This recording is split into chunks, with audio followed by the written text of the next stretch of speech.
Les fêtes de fin d'année sont synonymes de joie pour certains et de cafard pour d'autres. Si est le cas de l'auteur, compositeur et interprète Benjamin Biolay, qui a conçu une soirée télévisée spéciale Noël. Sans doute pour combattre un énorme cafard, généré de manière générale à cette période pour lui.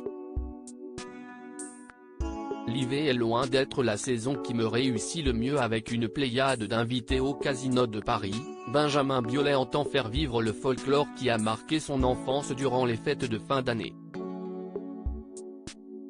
Comme il l'a révélé à Madame Figaro, l'auteur de Rends l'amour n'est pas particulièrement en forme en cette période, qui lui inspire un potentiel d'énorme cafard.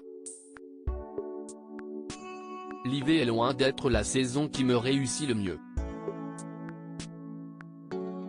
Pour ne pas sombrer, je mise tout sur le folklore, je ne fais des caisses, avec tout le décorum qui s'impose.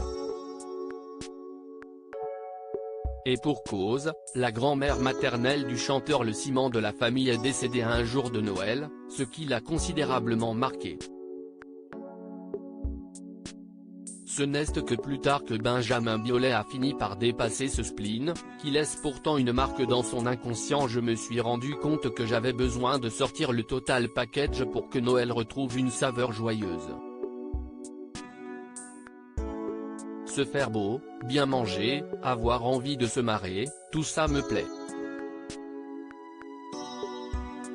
Et puis les enfants ont les yeux qui brillent, si est merveilleux. J'ai retrouvé le goût de Noël et ce besoin de sublimer cette fête autant que possible. Dans son souvenir d'enfant, les fêtes de fin d'année coïncidaient avec les rediffusions de Sissi l'Impératrice, qui font justement partie du folklore, ainsi que le conte musical Abracadabra avec Daniel Balavoine et Plastique Bertrand. Ces derniers prenaient les chansons du groupe ABBA traduites en français, se remémore-t-il, si est tarte, mais ce sont mes Madeleines de Proust.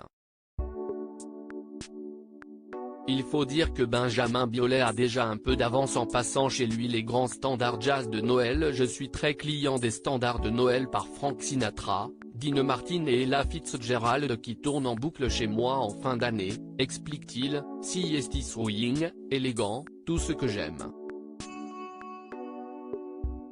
Rien d'étonnant alors qu'il s'inspire de ces classiques pour concevoir sa soirée spéciale. Nous avons aussi intégré des titres plus contemporains, comme Fairy Tale of New York des Pogues ou All I Want for Christmas Is You de Mariah Carey, a détaillé Benjamin Biolay. Nous avons ensuite créé des scénettes de transition avec mes invités du Casino de Paris.